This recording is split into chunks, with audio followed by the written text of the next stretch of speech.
juillet là. Donc toujours plus. Ça va? Et coucou, bon je suis posée dans mon petit fauteuil vers mon mur de plantes pour vous faire une petite vidéo face cam, puisque ça fait un petit moment que je vous dis qu'il faut que je fasse ce genre de vidéo, enfin cette vidéo en particulier. Donc c'est la vidéo sur l'opération de la poitrine, donc le post-op. Là nous sommes à bientôt 3 mois, post-op on est à 2 mois et demi à peu près de l'opération, donc j'ai assez de recul, ça a bien cicatrisé, etc. Donc je vais pouvoir vous en parler. Et surtout, le résultat que j'ai là actuellement, le chirurgien m'avait dit que ça bougerait plus trop. Voilà, puisqu'il faut toujours attendre un petit peu. Quand vous avez ce genre d'opération, ça peut enfler, ça peut être un peu plus gonflé d'un côté que de l'autre, etc., etc. Donc cette opération, alors je vous ai expliqué en gros dans la vidéo précédente comment ça s'était passé, la prise en charge, etc. etc. Mais il y a toujours cette question qui revient de la prise en charge du coût. Alors, donc cette opération déjà je l'ai fait le 20 juillet. Au départ j'avais une date en juin, sauf que comme je travaillais, eh bien j'ai préféré décaler l'opération pour avoir un mois derrière de vacances pour pouvoir me reposer pleinement. Voilà, parce que de me faire opérer en juin, surtout qu'en plus on partait en vacances, donc j'aurais pas pu me baigner, etc., etc. Bref, voilà pourquoi ça a été décalé en juillet. Donc je me suis fait opérer le 20 juillet et après en fait je savais que derrière j'avais un mois de vacances, donc ça me permettait de me reposer et surtout de ne pas porter, puisque après ce genre d'opération il ne faut pas porter. Donc je ne pouvais pas porter les filles, je ne pouvais pas porter au boulot parce que moi au boulot je fais des transferts avec les enfants, donc voilà, tout ça je pouvais pas. Donc j'ai préféré la décaler pour pouvoir la mettre juste avant mes vacances et comme ça il n'y avait pas du tout de souci. Voilà pour l'opération. Donc moi je me suis fait opérer à la clinique du Parc. Pour toutes les Lyonnaises, c'est une clinique qui est à Lyon 6, qui est très réputée. C'est une clinique, donc c'est pas dans le public. Vous avez des dépassements d'honoraires parce que voilà, c'est du privé. Mais après, franchement, aucun regret d'être passé par une clinique. Alors déjà, pour ce qu'il en est du coût, moi il faut savoir que j'ai fait une demande d'entente préalable, donc c'est un dossier qu'on fait avec la sécurité sociale, donc c'est le chirurgien qui fait tout ça. Donc dans ce dossier vous avez un papier qui atteste comme quoi il y a une malformation, etc., etc. Il y a des photos également et on envoie tout à la sécurité sociale et c'est le médecin conseil qui prend la décision ou non de faire une entente préalable. S'il y a entente préalable, eh bien il y a une partie, alors attention, il y a une partie qui est prise en charge par la sécurité sociale et le reste, ou pas, alors ça peut être une partie, ça peut être la totalité, est pris en charge par votre mutuelle. Alors nous, il faut savoir qu'on a une très bonne mutuelle avec le travail de Doudou. Vous m'avez beaucoup posé la question, c'est quoi comme mutuelle, etc., etc. C'est la CPMS, c'est une mutuelle avec des entreprises, hein. Je ne suis pas sûre que vous puissiez passer comme ça, c'est avec l'entreprise. Et en fait, pour rentrer dans les détails, la mutuelle de Renault, elle est aux frais réels. C'est-à-dire que toutes les dépenses qu'on a eues avec le chirurgien, avec l'anesthésiste, avec l'hospitalisation, ça a été pris en charge. Voilà, donc autant vous dire que ce n'est pas négligeable, puisque ce genre d'opération, donc alors moi c'est pas de la chirurgie esthétique parce qu'il y avait une malformation, c'est de la chirurgie réparatrice. La chirurgie esthétique n'est pas prise en charge, voilà. Mais ce genre d'opération, c'est un petit billet de 6 000 quand même, hein, entre l'hospitalisation, le chirurgien, l'anesthésiste, etc., etc. Voilà, donc quand on a eu le devis, qu'on nous a mis tous les chiffres remboursés par la sécurité sociale et la part mutuelle, si c'était prêt à 300%, déjà on avait moins à payer, mais en fait le chirurgien, on lui a dit, on a été complètement transparent avec lui, on lui a dit nous on est aux frais réels et il nous a dit bah vous allez rien avoir à dépenser, juste l'option laser, je vous expliquerai cette option après. Voilà, donc quand il nous a donné le devis, on a tout envoyé à la mutuelle de Renault et en fait la mutuelle nous a répondu que tout était pris en charge, que ce soit la chambre particulière, j'avais pris une chambre particulière, je sais pas si ça se dit chambre particulière. individuelle, une chambre individuelle. Tous les frais de la journée avec le repas, etc. Tout était pris en charge. Et la partie donc anesthésie, chirurgien, hospitalisation, tout était pris en charge. Voilà, après ça n'aurait pas tout été pris en charge, c'était un coût qu'on s'était mis en tête et que j'avais fait en sorte d'avoir de l'argent de côté pour pouvoir me payer ce genre d'opération parce que vraiment c'était un mal-être pour moi. Voilà. Donc ça c'était pour la partie donc tout ce qui est frais, le coût de cette opération. Ensuite donc l'opération s'est déroulée donc le 20 juillet. Moi je sortais d'une nuit, donc en fait quand je suis sortie de ma nuit je suis allée me reposer chez mes parents. J'ai laissé ma voiture à mes parents parce que je pouvais pas reconduire après et c'est mon papa qui m'a amenée à la clinique du parc. Il faut savoir que mon papa s'est fait tout le temps opérer à la clinique du parc, donc si vous voulez j'y allais les yeux fermés, je savais qu'il n'y avait pas du tout de soucis, ils sont très très bien niveau prise en charge et tout, ils sont top. Donc mon papa m'a déposée et en fait je me suis fait opérer, en fait j'ai pas eu le temps de me poser et ça c'est très bien. En fait, il y avait un petit peu de retard puisque la chambre était prise par un monsieur. Il sortait sur les coups de 11 h et moi, j'étais attendue à 10h30, 11 h. Donc, en fait, j'ai dû attendre un petit peu plus longtemps. Mais franchement, ça m'a arrangé. Sur le coup, j'ai un peu râlé parce que je me suis dit, mince, il me faut attendre pendant 2 heures. Je cogite et tout. Et en fait, c'était pas plus mal parce que quand j'ai eu ma chambre, j'ai pas eu le temps de réfléchir. C'est-à-dire qu'il y a la personne qui est venue pour prendre les mesures par rapport à la brassière de contention.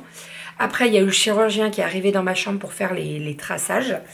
Et après, direct, dès que le chirurgien avait fini les traces, enfin les tracés sur mon corps, le brancardier est arrivé. Donc je suis partie dire, j'ai pas eu le temps de réfléchir. Voilà, j'étais direct dans le truc et c'est très très bien, vraiment. J'ai eu le temps juste d'envoyer un texto à Renaud en lui disant je pars au bloc et après c'était fait. En termes d'opération, ça a duré 1h30, 2 heures à peu près. Voilà, alors, l'opération, comment ça s'est passé? Je vous avais expliqué un petit peu le jour du vlog qui est sorti. Donc quand le chirurgien, toute l'équipe est arrivée, déjà ils m'ont mis en confiance, donc ça c'est cool. Et ensuite, le chirurgien est arrivé et il m'a dit, qu'est-ce qu'on met comme musique? Et là, mon Dieu, mais ça m'a fait du bien. Donc je lui ai demandé du Céline Dion. J'irai où tu iras. En fait, non, j'ai même pas demandé j'irai où tu iras.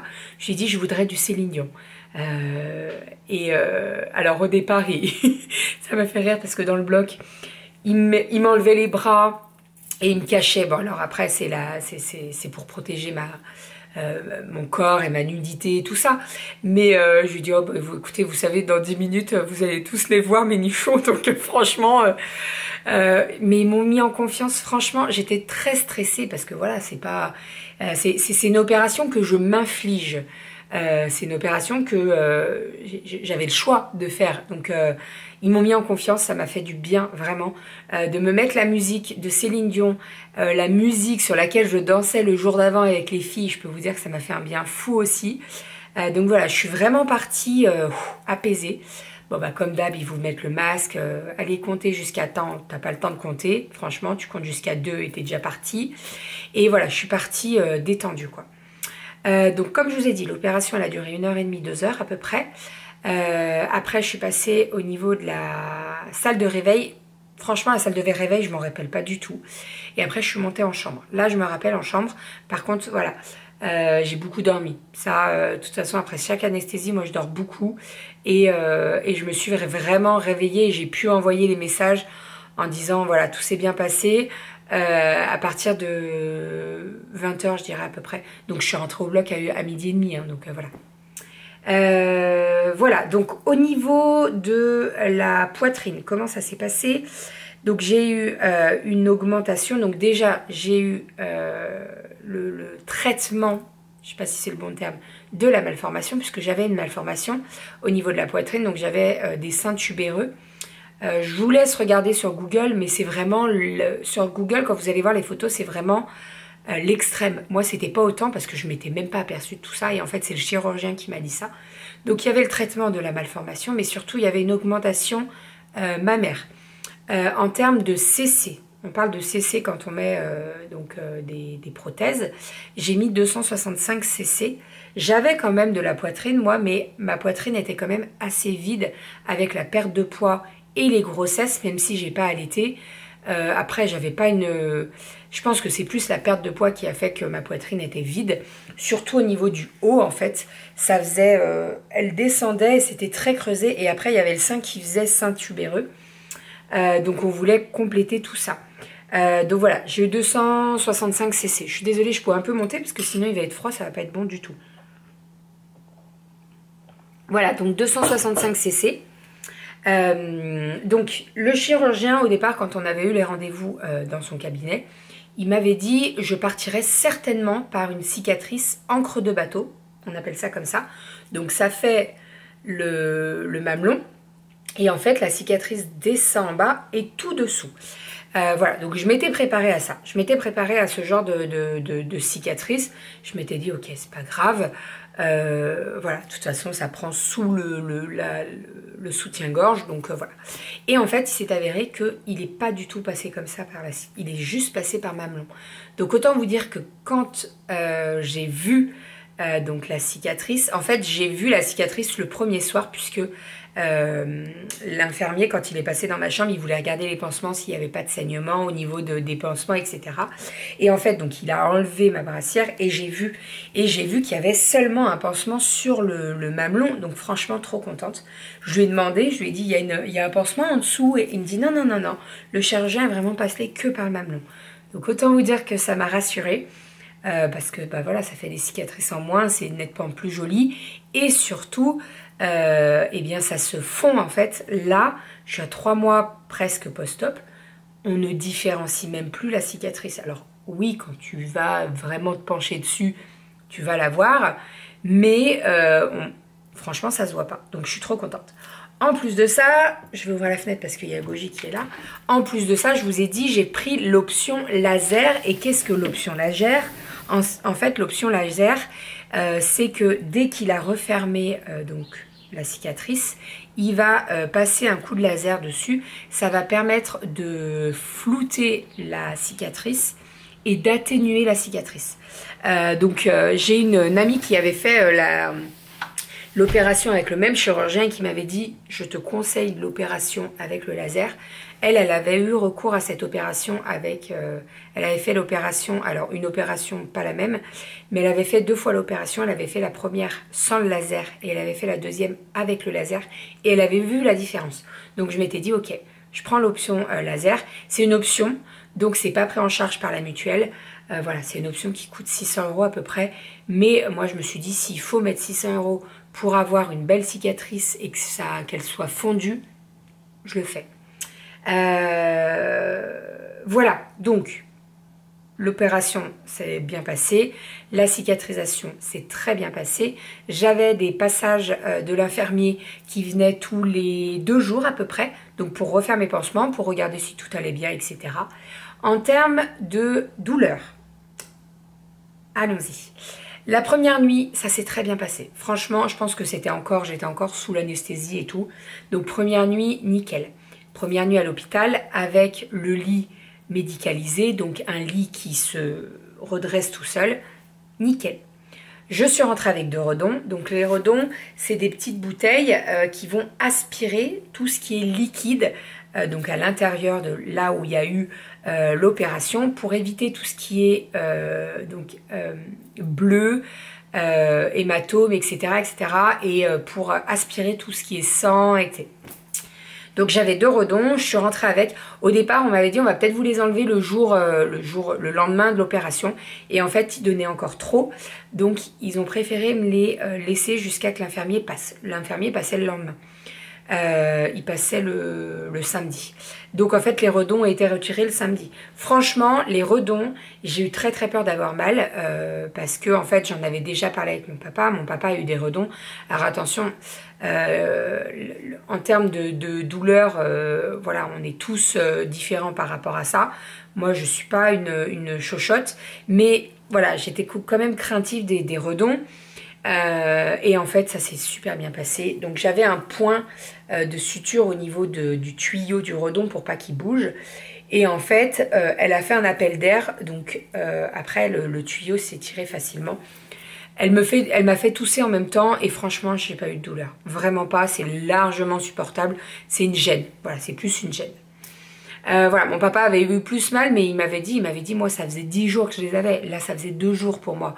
Donc voilà, ça avait pas le temps de cicatriser par-dessus et tout, donc nickel. On a retiré les redons et à partir de là, eh bien tous les 2 jours, les pansements étaient faits. En termes de douleur, j'ai eu beaucoup plus mal la deuxième nuit à la maison. Puisque eh ben, il fallait que je me relève du lit parce que j'étais complètement à plat. Voilà, pour me relever c'était compliqué. À l'hôpital j'avais le lit médicalisé, donc c'était nickel. Là à la maison c'était un petit peu plus compliqué. La première nuit j'ai eu beaucoup de réveils parce que j'avais... Alors c'était pas des douleurs, c'était vraiment des gênes. Franchement, si vous me demandez si j'ai eu mal, non, j'ai pas eu mal. C'était largement supportable. J'arrivais à traiter la douleur avec du Doliprane. On m'avait donné beaucoup plus fort du Tramadol, mais franchement, j'ai pas eu besoin d'en prendre parce que déjà, je les supporte pas super bien. Et en plus, avec le Doliprane, ça suffisait largement, donc très très bien. Voilà pour ce qu'il en est du 2 jours post-op. 10 jours après, j'ai vu le chirurgien, donc qui m'a enlevé mes points. Donc en fait, j'avais des points au niveau du mamelon. J'avais déjà vu les cicatrices, hein, puisque quand l'infirmier passait, je les voyais. Et franchement, rien que déjà avec les premières cicatrices et quelques jours après l'opération, le résultat me plaisait énormément. J'avais pas du tout de cicatrices moches, donc ça me plaisait énormément. Et au niveau de la forme de mon sein, ça me plaisait puisque ça faisait très naturel. Moi, je ne voulais pas un sein qui était tiré par, vous voyez, quand vous avez des seins qui sont refaits, la peau est tirée parce qu'il y a une grosse prothèse. Et moi, je voulais pas du tout ça. Je voulais un sein qui soit assez naturel, qui est un tombé naturel. Et franchement, c'est exactement ce que j'ai et je suis ravie. Vraiment, là, presque 3 mois post-op, je suis très contente de ma poitrine. Je suis très fière de l'avoir fait. C'est pas une opération à prendre à la légère parce que voilà, hein, il y a des risques. Hein. Mais voilà, je suis très contente. J'ai un sein et j'ai 2 seins qui sont très harmonieux. Il n'y a plus du tout cette malformation, donc voilà, très contente. Au niveau donc de la taille de ma poitrine, je ne connaissais pas vraiment ma taille avant, mais je pense que je faisais un 100B à peu près. C, je le remplissais pas, le bonnet C. Après, je connaissais pas vraiment ma taille. Et là maintenant je fais un 105D. Voilà, je suis très très bien.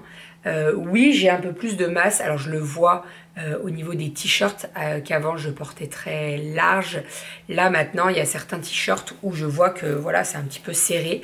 Mais franchement je suis trop contente. Voilà, donc si je peux vous dire par rapport à la douleur, pour moi largement supportable. L'aspect de ma poitrine, je suis très contente, vraiment très contente. Voilà, ça fait naturel. J'ai une poitrine, j'ai une belle poitrine, je peux vous le dire. Moi, je suis très contente. Bien entendu, ce genre d'opération, c'est le couple aussi. Hein. Renaud est très content. En termes, ah oui, ça, je vais revenir là-dessus. En termes de sensibilité, en termes de, voilà, quand j'ai froid. Est-ce que je pointe... Ça, c'est une question aussi qui est revenue. Ah oui, j'allais l'oublier, celle-là. Est-ce que je pointe toujours? Pas du tout. C'est-à-dire que oui, j'ai froid dehors, je vais avoir une réaction et je vais pointer. C'est normal, il fait froid, donc voilà. Quand on touche au niveau de tout ce qui est de l'intimité, etc., oui, je vais pointer, mais je ne vais pas pointer tout le temps. Je sais que ça peut être une demande, ça. Le chirurgien d'ailleurs m'en avait parlé, mais ça peut être une demande au niveau de l'opération, ça peut être que en fait il y a des femmes qui demandent de pointer toujours, de jamais. Vous savez, vous avez le mamelon qui pointe et quand c'est, j'ai pas envie de dire au repos, mais je sais pas si vous voyez bien ce que je veux dire. En tout cas, au niveau de la sensibilité, il n'y a pas du tout de souci. Alors bien entendu, on a attendu avant que Renaud puisse de nouveau... Alors attention, on va rentrer dans l'intime là un petit peu, mais je sais que c'est une question qui revient beaucoup aussi, hein, c'est important, hein, tout ce qui est l'intimité, voilà, hein, c'est une zone érogène hein, quand même, la poitrine, et moi j'avais un petit peu peur quand même de tout ça, parce que je me suis dit, attends, si tu passes par l'opération et qu'après tu n'as plus de sensation au niveau de la poitrine... Voilà, c'est pas top quand même. Donc de ce côté-là, il n'y a pas du tout de souci. Voilà, on a attendu un petit peu, mais voilà, je peux vous dire qu'au bout d'un mois et demi, il n'y a pas du tout de souci. Je pointe tout à fait normalement, etc. Donc pas du tout de problème. La question aussi qui est revenue, c'est par rapport à l'allaitement, s'il y avait une quatrième grossesse. Moi, il faut savoir que je n'allaite pas et je ne souhaite pas allaiter, même pour un quatrième. Par contre, il y a toujours eu, pour les 3 filles, la tétée de bienvenue. Donc ça, par contre, ça restera. Et j'avais bien demandé au chirurgien s'il y a quatrième grossesse, est-ce que là-dessus. Et il m'avait dit non, il n'y a pas de souci, puisque la prothèse est mise derrière tout ce qui est muscle et tout ce qui est le circuit de lactation. Je ne sais pas si on peut appeler ça comme ça. Donc il n'y a pas du tout de problème. Voilà, ça fonctionne très bien. Je pourrais très bien donner la tétée de bienvenue à mon quatrième bébé. Il n'y aura pas du tout de problème. Voilà pour tout ça. Je pense que j'ai répondu à toutes les questions. Si vous avez d'autres questions auxquelles je n'ai pas répondu, vous n'hésitez pas à me poser tout ça en commentaire. Je vous répondrai avec grand plaisir. Pour moi, c'est pas du tout un sujet tabou.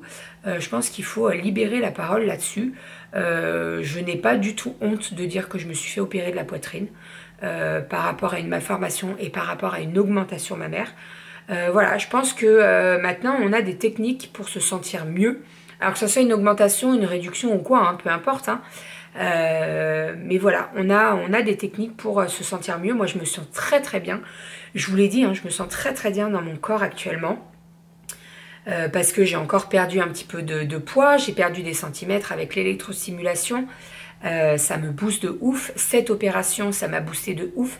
Je me sens très confiante. J'ai beaucoup moins de gêne. Alors j'avais pas trop de gêne à me mettre toute nue devant Renaud et tout, pas du tout hein. Mais voilà, moi avant je portais tout le temps des soutiens-gorge push-up avec du rembourrage, en veux-tu en voilà. Voilà, et là aujourd'hui bon alors je peux vous le montrer parce que voilà, j'ai un soutien-gorge, je vais pouvoir vous le montrer, mais là j'ai un soutien-gorge, vous voyez, c'est un quoi, un rouge-gorge. Il n'y a pas du tout de rembourrage. Oui, il y a la baleine quand même, mais franchement, je suis super bien. J'ai plus besoin de rembourrage, j'ai plus besoin de push-up. Je peux mettre des brassières au travail. Je ne mets pas ce genre de soutien-gorge là, parce que de le supporter toute la nuit, c'est pas possible. Quand je vais au travail, je préfère mettre une brassière. Il n'y a pas du tout de baleine, donc voilà, c'est une brassière lambda et ça tient très très bien et j'ai pas du tout de problème. Et ça m'arrive également de porter des vêtements sans soutien-gorge et j'ai pas du tout de problème à ça. Voilà pour tout ça. Bah écoutez, je pense que je vous ai tout dit. Voilà, je pense que je vous ai tout dit. En termes de soutien-gorge, j'en ai trouvé à Etam, j'en ai trouvé à Rouge-Gorge. D'ailleurs, merci beaucoup à vous parce que c'est grâce à vous que j'ai trouvé tout ça. J'ai regardé également sur le site de Savage Fenty, je crois que c'est ça, c'est la marque de Rihanna, les soutiens-gorge. Et en fait, j'avais vu passer sur Instagram, bon bah avant d'être créatrice de contenu, je suis abonnée, hein, et j'avais vu passer, je m'étais dit tiens, on va tester. Ils font un programme VIP, alors méfiez-vous parce que si vous passez pas commande et vous n'annulez pas votre abonnement, ils vous prélèvent, donc il faut vraiment se méfier. Moi, je me suis mis une alerte. Mais en fait, leur soutien-gorge est vraiment très très beau. J'en ai acheté 2, un noir et un bleu. Ils sont vraiment très très beaux. Donc voilà, niveau soutien-gorge, voilà, pour tout ça. Et au niveau du sport, et ça je vous en ai parlé aussi dans les vlogs, je me suis pris une brassière avec un bon maintien à Decathlon. Parce que j'avais besoin d'un maintien. Voilà, quand tu cours, quand tu sautes, etc., etc., il faut un bon maintien. Donc voilà, pour tout ça. J'espère que j'ai répondu à toutes vos questions. Vous n'hésitez pas, s'il y a d'autres questions, s'il y a des choses auxquelles je n'ai pas répondu, eh ben vous n'hésitez pas à me les poser en commentaire. Je vous répondrai avec grand plaisir. Je pense que mon thé est froid, mais c'est pas grave. J'espère que cette petite vidéo vous aura plu. Bien entendu, quand il y aura opération du ventre et tout, bah, je vous referai la même vidéo. Mais voilà, si vous posez la question, si vous avez peur au niveau de la douleur, etc., etc., oui, vous pouvez peut-être passer par des phases de douleur, mais après, je pense que la renaissance en fait, cette douleur sera vite oubliée. C'est comme l'accouchement. Vous savez, l'accouchement, ouais, tu douilles. Mais dès que tu as ton bébé qui est là sur toi, tu te dis, ok, je peux en revivre 10, 12, 15 comme ça. Cette sensation d'avoir le... Eh ben, c'est un peu pareil. Alors, vous voyez ce que je veux dire, quoi. C'est mes nouveaux deux bébés, quoi. Voilà, pour tout ça. N'hésitez pas, si vous avez d'autres questions, j'y répondrai avec grand plaisir. Et si vous voulez qu'on en discute un peu plus secrètement et pas en commentaire, bah vous m'envoyez un petit message, c'est avec grand plaisir que je vous répondrai.